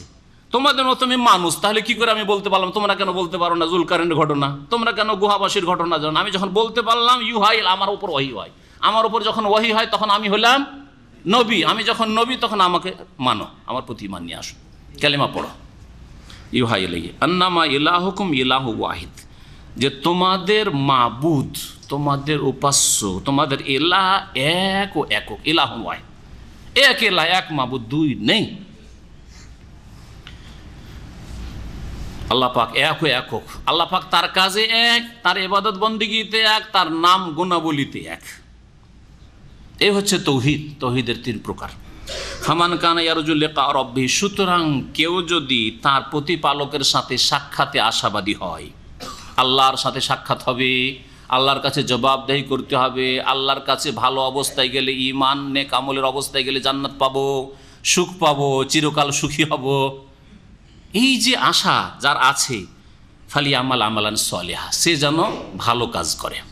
আমালান সালিহা, সালিহান মানে মুওয়াফিকান লিসুন্নাহ। তাফসীর কারগণ বলেছেন এই আয়াতে আমল কবুল হওয়ার যে দুটো শর্ত তা বলা হয়েছে। আমালান সালিহান মানে সুষ্ঠু কাজ। সুষ্ঠু কাজ কোনটা? যেটা নবীর তরিকায় সম্পাদিত হয়েছে। নবী করিম সাল্লাল্লাহু আলাইহি ওয়াসাল্লাম যেই তরিকা, যে রাস্তার ওপর ছেড়ে গেছে, ওই রাস্তার ওপর থেকে আপনি কাজটা করেছেন। নবী সাল্লাল্লাহু আলাইহি ওয়াসাল্লাম থেকে যদি প্রুফ থাকে ঈদে মিলাদুন নবী করার, তাহলে করেন, আর না হলে আমল সালেহ নয়, আমল সেই খারাপ আমল, বদ আমল। এটা হালুয়া রুটি খাওয়া নবী করিম সাল্লাল্লাহু আলাইহি ওয়াসাল্লাম থেকে প্রমাণ নাই। শবে বরাতে, শবে মেরাজ, নবী সাল্লাল্লাহু আলাইহি ওয়াসাল্লাম মেরাজ থেকে ফিরে এসেছেন, এই শবে মেরাজ পালন করেন, নবী করিম সাল্লাল্লাহু আলাইহি ওয়াসাল্লামের তরিকা নয়। সুতরাং এইরকম কাজগুলো এসেছে আমল সালেহ না। মেরাজের রাতের নফল পড়লেন, শবে বরাতে আপনি নফল পড়লেন, এটা আমলে সালেহ না, এটা হচ্ছে আমলে সাইয়্যা, খারাপ আমল, মন্দ কাজ। বাস ধর্মের নামে হয়েছে। পার্থক্য যে চুরি ডাকাতির মতো মন্দ কাজ না, এটা হচ্ছে ধর্মের নামে গুমরাহির কাজ হয়েছে। দাল্লা সাহিফুল হায়াতিদ দুনিয়া, মেহনত হয়েছে, ভ্রান্ত পথে মেহনত হয়েছে। সেই জন্য তাদের জন্য দাঁড়ি পাল্লা কায়েম হবে না, এইসব নেকিতে আসবে না, অ্যাকাউন্ট হবে না, বরং গুনাহ হবে। প্রথম শর্ত হচ্ছে, এখানে আল্লাহ উল্লেখ করেছে, মানে সুন্নত মোতাবেক কাজ হইতে হবে, নবীর তরিকা হইতে হবে। ওয়ালা ইউশরিক বিইবাদাতি রাব্বিহি আহাদা, আর তার প্রতিপালকের সাথে কোনো কাউকে যেন শরীক না করে, অংশীদার স্থাপন না করে। আল্লাহ পাক রব্বুল আলামিন দ্বিতীয় শর্তের কথা উল্লেখ করলেন যে তৌহিদ যেন থাকে, আল্লাহর একত্র থাকে, শিরক মুক্ত কাজ হয়। দুই নম্বর হচ্ছে নবী করিম সাল্লাল্লাহু আলাইহি সাল্লামের তরিকা মোতাবেক কাজ হয়। সংক্ষেপে আমরা এই জন্য বলি যে কোনো আমল আল্লাহর দরবারে মঞ্জুর হওয়ার জন্য দুটো শর্ত। এক, আল্লাহর জন্য সেটা হইতে হবে শিরক মুক্ত, হ্যাঁ, আর দ্বিতীয় হচ্ছে একমাত্র রাসূলের তরিকা হইতে হবে। নামাজ পড়বেন কার জন্য? এক আল্লাহর জন্য। কার তরিকায়? কীরকম নামাজ? নবীর নামাজ। এটা অমুক মযহাবের নামাজ, এটা অমুক মযহাবের নামাজ, হ্যাঁ তুমি যেভাবে পড়ছো না ওইটা অমুক মযহাবের না, এরকম না, এরকম না। নবীর তরিকায় নামাজ পড়তে হয়। নবীর তরিকায় নামাজ খোঁজ করেন, আপনি খোঁজ করলে পেয়ে যাবেন। এইভাবে যে কোনো ইবাদত বন্দেগীর ক্ষেত্রে, আকীদার ক্ষেত্রে মনে রাখবেন, আল্লাহর কাছে নেকি পাওয়ার জন্য, জান্নাত পাওয়ার জন্য দুটো শর্ত। শিরক মুক্ত, এক আল্লাহর জন্য হইতে হবে, তাওহীদ আর ইখলাস, আর দ্বিতীয় হচ্ছে কফিলের ভয়ে নামাজ পড়বেন না, শ্বশুরের ভয়ে নামাজ পড়বেন না, শাশুড়ি বড় পরেজগার তাহাজ্জুদ গুজার, ওর ভয়ে নামাজ পড়বেন না।